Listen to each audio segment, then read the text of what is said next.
Agora a gente vai falar um pouquinho aí a respeito de turismo de natureza, né? A gente tem um convidado aqui hoje no programa Justiça e Conservação. Eu já vou enviar aqui a solicitação de transmissão para ele, né?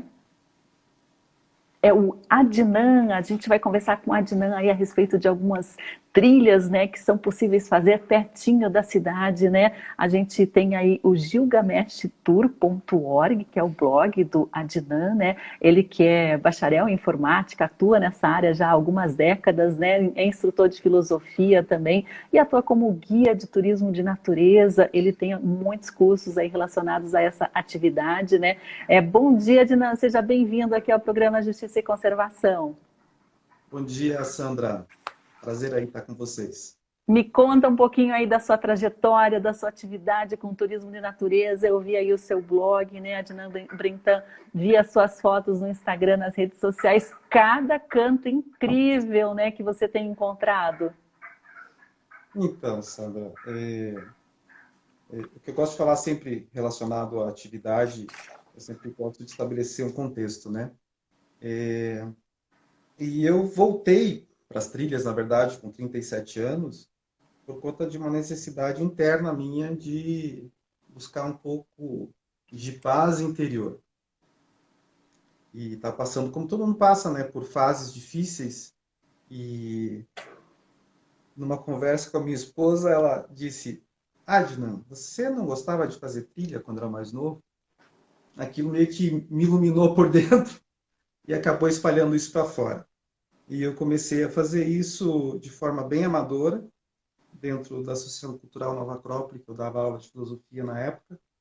E foi crescendo, foi seguindo, e os anos foram passando, até que em 2017 eu comecei a me dedicar exclusivamente a isso. Você, E diga, Sandra, você pode perguntar. recebeu, então, um puxão de orelha aí da tua alma, do teu corpo aí, que você Isso, estava precisando, estava com essa necessidade de voltar aí a realmente o que você gostava, o que te dava um prazer real. isso, exatamente. Foi uma resposta, eu falo assim, foi uma resposta genuína, né? Não foi algo assim insertado no sentido de se tornar negócio, tanto que veio se tornar negócio muitos anos depois. E eu falo que para ter valor, as coisas têm que vir de dentro, né? E foi uma necessidade interna que trouxe ou resgatou esse meu hobby da juventude e que agora é uma atividade comercial também. Mas que eu gosto de sempre dizer, eu não gosto de ter clientes, eu gosto de ter amigos na trilha, embora sejam clientes também. E eu vejo aí que você tem explorado alguns cantos conhecidos e alguns cantos, bem, tesouros escondidos em pontos turísticos, né? Por exemplo, a gente tem aí em Morretes, né? Você tem descoberto aí algumas cachoeiras, alguns rios, alguns pontos, né? Em diversas outras cidades, né? Em Palmeira, em Sengés. Como é que está sendo aí esse teu mapeamento de uma rota turística de natureza alternativa mesmo e linda, encantadora? Então, eu sempre gostei dessa pegada de um pouco de exclusividade nas coisas, né? Quando eu comecei a guiar em 2009, a maior parte dos nossos atrativos naturais ainda não estavam tão procurados como estão hoje. Até acredito que boa parte disso se deu por conta do advento das redes sociais. O ser humano gosta de mimetizar tudo, né? Ele copia aquilo que ele vê que é bom, e as pessoas começaram a publicar nas redes sociais, na época principalmente Facebook, e as pessoas começaram a procurar mais esses locais. Então, quando eu fazia no começo, os locais eram tranquilos, eu podia ir um desses atrativos naturais mais conhecidos e ainda ter uma relativa tranquilidade com o pessoal que me acompanhava, mesmo em grupos maiores, que era meia dúzia de gato pingado. Em 2018, 2017, houve uma aceleração muito grande disso, não sei, Instagram, Facebook, e as pessoas começaram a procurar, o que é ótimo, porque eu acredito que seja de novo, uma necessidade genuína do ser humano. E esses locais começaram a ficar com uma carga muito grande de pessoas. E eu comecei, daí como muitos fazem, não sou só eu, a procurar locais alternativos onde que eu pudesse novamente levar as pessoas para um ambiente relativamente reservado, para ter uma experiência mais intensa e mais verdadeira de contato com a natureza. E com o advento da pandemia, isso se intensificou. Porque quando começou a pandemia, eu paralisei totalmente minhas atividades, que estavam bem intensas na época. E daí, finalmente, depois de anos, eu tive tempo para procurar lugares novos. E então, esse é um dos aspectos positivos. Tudo que nos acontece tem resultados positivos e negativos. A pandemia me trouxe essa possibilidade de ter tempo e resgatar essa questão do procurar lugares novos. E a gente vai fuçando, a gente vê relatos, rumores de certos lugares. E eu comecei com alguns amigos, o Kleber Zunino da Mundo Verde, que é uma empresa concorrente, mais parceira, e outros, a procurar esses locais. E fui me deparando, às vezes, por uma busca já determinada, escolhida, e às vezes por acidente. Alguns desses locais eu encontrei por acidente. E se tornaram roteiros que ainda, por enquanto, sou eu que estou guiando. Mas eu sei que em breve isso acaba caindo no murmurinho aí das redes sociais, o pessoal descobre e esses locais vão começar a ser visitados. Mas realmente eu pretendo não abrir mão dessa batida e continuar encontrando locais novos, para que as pessoas possam ter essa experiência, como eu disse, mais reservada e mais genuína de contato isolado aí com a natureza. Muito legal. Esse aqui, por exemplo, Adnan, é o Vale das Ostras, né? Onde é que fica? Como que você encontrou isso aí? Na Vale das Ostras, hoje em dia, para ser bem sincero, já é um lugar bem manjado, tá? Ah, é? Tanto Eu que não conhecia. Eu achei lindo. eu comecei a levar grupos de Curitiba para lá mais ou menos 2013, 2014. Hoje em dia, todas as empresas de ecoturismo de Curitiba praticamente montam roteiros para lá. Aham. Aí, como eu gosto dessa pegada de exclusividade, eu parei de acessar esses locais em fins de semana, para continuar a conseguir levar grupos numa. Eu brinco, eu gosto das trilhas exclusivas ou dias exclusivos. Por enquanto, daqui um pouco isso também muda, vai ter mais gente fazendo nos dias de semana, a gente vai se adaptando, né? Vai se transformando. E então, por isso, tipo, Vale das Ostras eu havia marcado para ir ontem, só que existia uma previsão de chuva muito forte para a região, eu acabei cancelando.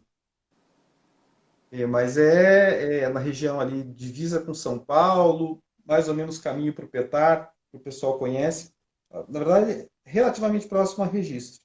Mas, de novo, você conhece um amigo que foi em um lugar e daí ele comentou que era muito bonito. E, na época eu fui com alguns amigos também visitar e em seguida tornei aquilo como um roteiro também. Muito bacana, né? Você falou aí da chuva, né, Adnan, mas às vezes eu vejo que as pessoas desistem de ter esse contato próximo com a natureza, se tá frio, se tá muito sol, se tá chovendo, se tá neblina, tudo parece uma desculpa aí para as pessoas permanecerem na situação que estão, né? Mas nem sempre isso é um problema, né? Às vezes, bem pelo contrário, você consegue conhecer outras faces aí desses pontos turísticos em dias de Exatamente. tempo e temperatura diferentes. Que bom você tocar nisso, Sandra, porque é justamente o que eu tento passar para as pessoas. Eu digo assim, quando a gente vai e consegue encontrar o que a gente buscava, que é o bom clima, traz uma certa tranquilidade, uma certa paz, traz satisfação. Mas é nas situações em que existe uma adversidade envolvida é que acontece um crescimento interno mais forte. Por exemplo, caminhar em meio à chuva, no meio da mata, é uma experiência deliciosa. Você ouvir o barulho da chuva caindo, a própria luminosidade, a sensação da chuva no rosto, no corpo, mesmo que esteja um pouco frio, o que eu digo, tudo pode ser realizado desde que não cause um dano ao meio ambiente maior do que o devido e não cause também um dano à saúde da pessoa. Por exemplo, eu não vou levar uma pessoa para caminhar na chuva 5 graus de temperatura, porque ela pode ter uma hipotermia. E isso é ruim para ela, é ruim para mim, é ruim para todo mundo. Agora, no verão, você sair para uma trilha e não encontrar sol, encontrar chuva, mas com a temperatura agradável, é tão bom quanto se tivesse sol. As fotos não ficam tão bonitas, mas a experiência fica mais rica. É, exatamente. Eu acho que é um tipo de atividade que a gente tem que manter o hábito de fazer ao longo de todo o ano, ao longo de todas as estações, né? Por isso que é importante também a gente ter o contato, né, com guias, com agências que conhecem os roteiros, locais em que há essa possibilidade justamente de se visitar em chuva, em períodos de frio, né, sem risco também, porque acho que a segurança tem que ser a prioridade, né? O Rodrigo até comenta que fazer trilha com a Dinan é muito top, 10 anos já participando das atividades, muito legal, Rodrigo, obrigada aí pela participação. Eliane comenta, né, que é excelente fazer trilhas, cachoeiras, que a gente cresce interiormente também, né?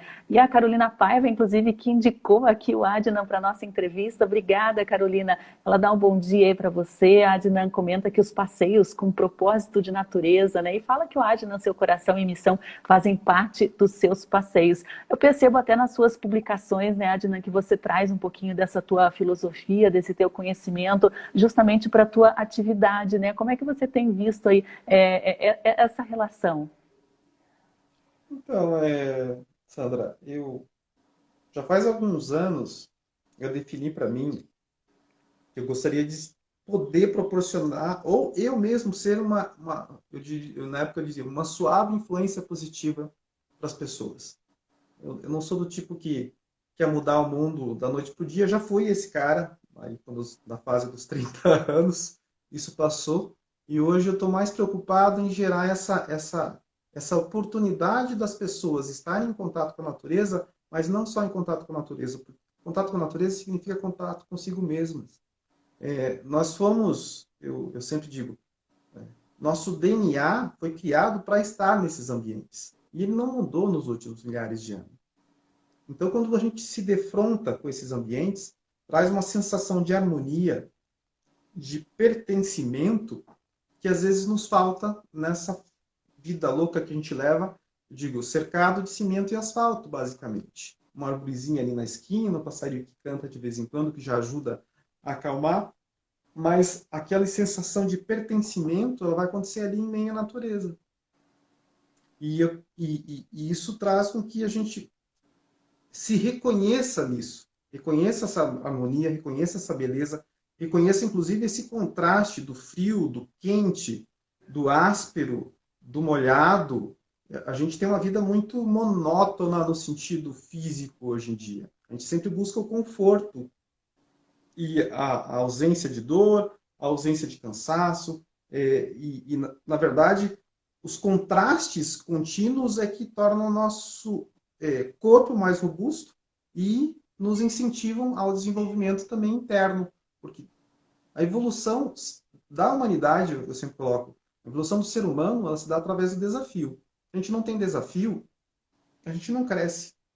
Eu estava lendo o livro Duna esses dias e umas frases ficou na minha cabeça e eu sempre repito elas nas atividades agora.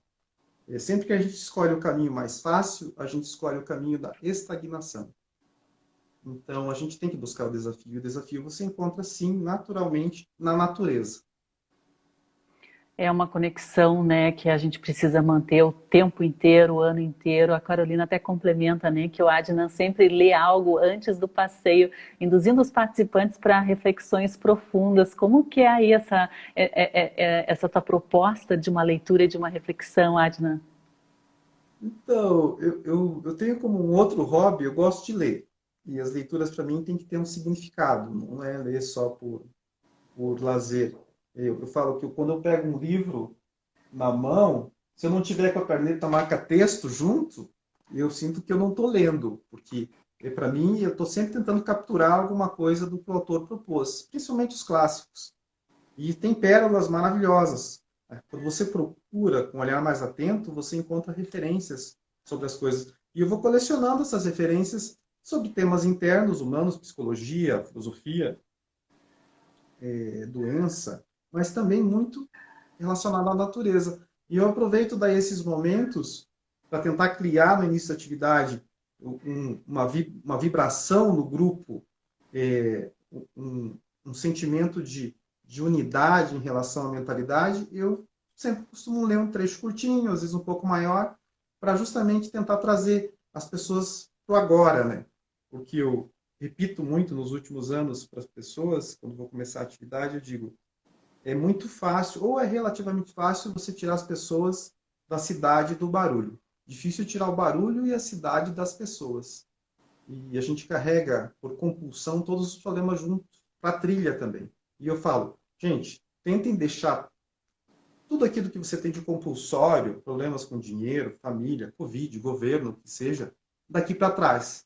E lava para a trilha a cabeça mais vazia possível para que você possa viver com mais intensidade esse momento.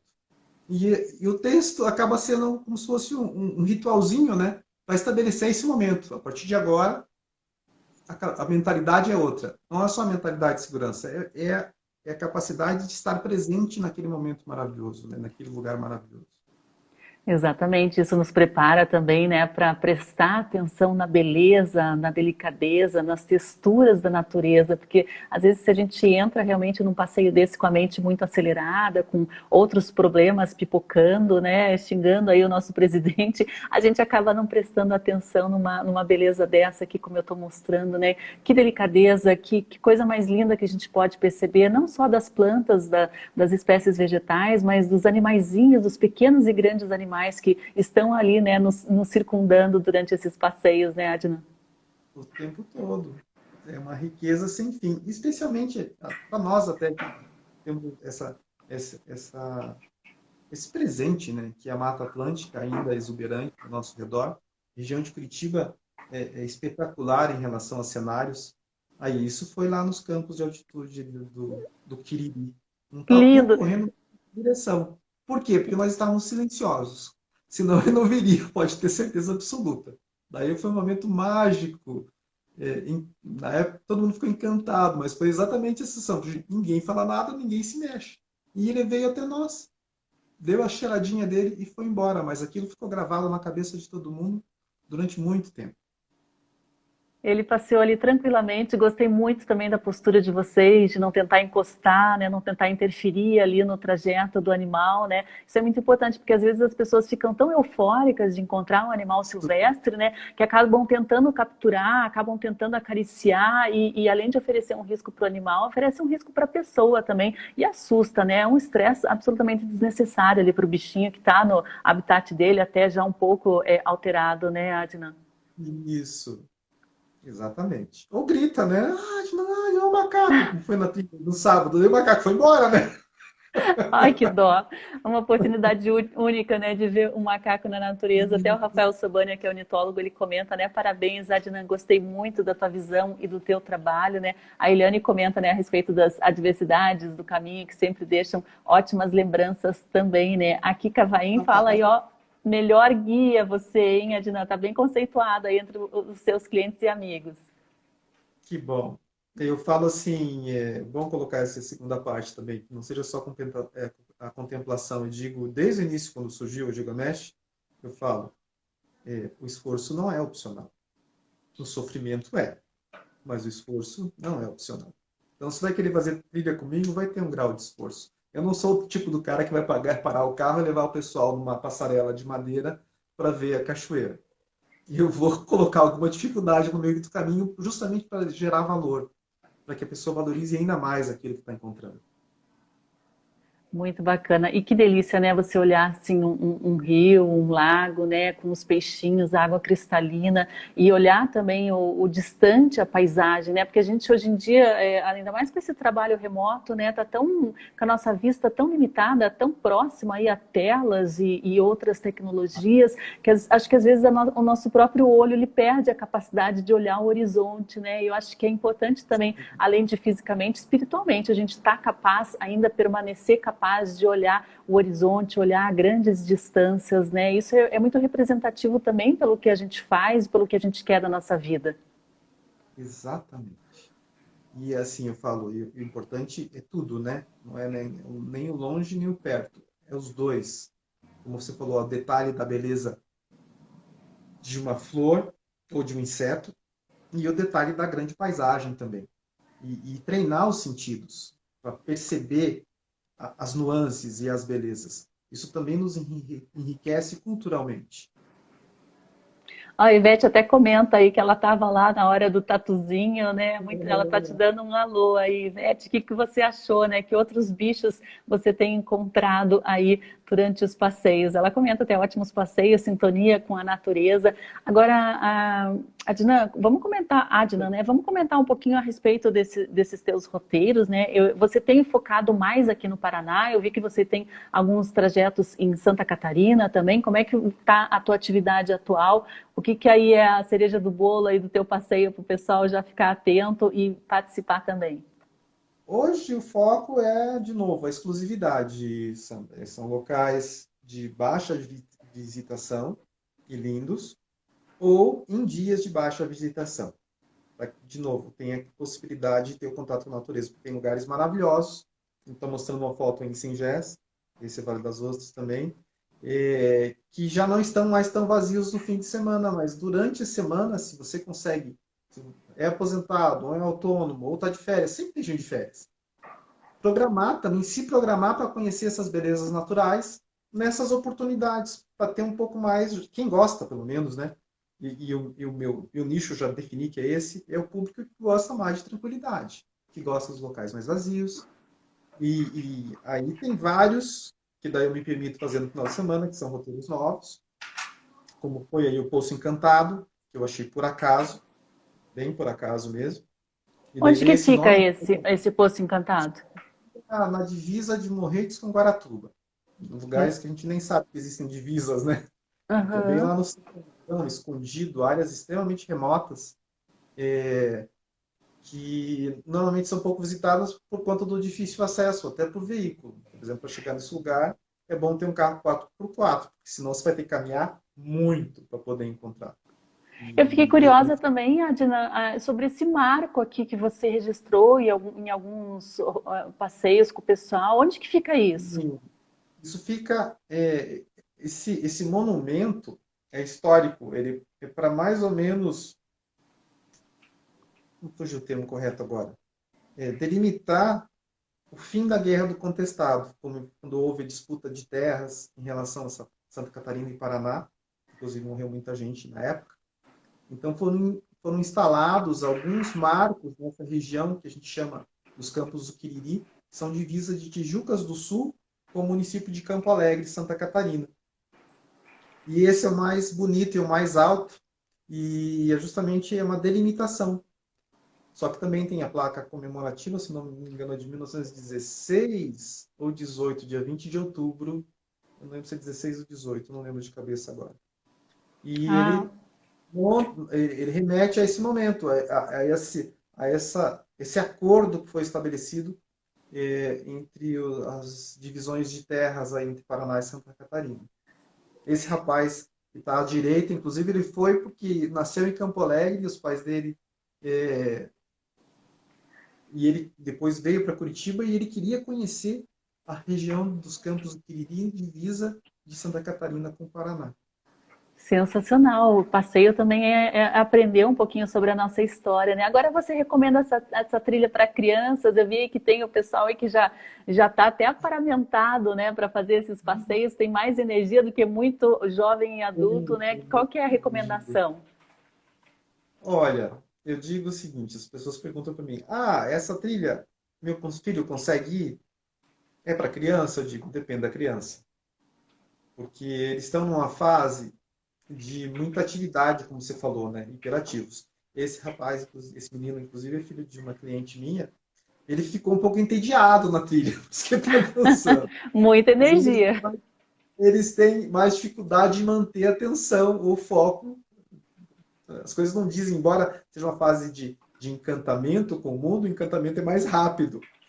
E então eu digo, não basta só a capacidade física, mas tem a capacidade de resistência psicológica também. Elas cansam muito rápido. A atividade não pode ser muito longa, por exemplo. Não é só do ponto de vista de dificuldade física, mas se ela for muito longa, eles vão perder o interesse rápido. E uma criança, por exemplo, de 5 anos, se ela decide que ela não quer mais caminhar, ela não vai caminhar. Nem Né? a Como pau. se você conversa, você convence, você vai forçar ele a caminhar. Agora, em 5, o pai e a mãe vão ter que carregar se ele não quiser andar. Então, é muito relativo. Tem atividades que permitem crianças? Tem, mas depende da criança. e eu recomendo que sejam atividades mais curtas, justamente para essa cabeça deles que precisa estar o tempo inteiro buscando informação nova. Até para estimular e não traumatizar, né, Adna? É muito importante a gente respeitar Exatamente. os Uma limites. rejeição tá no momento errado. Senão você leva uma vez, nunca mais consegue levar. Isso. Ou se apaixona e quer ir sempre. Mas isso vai descobrir na hora, né?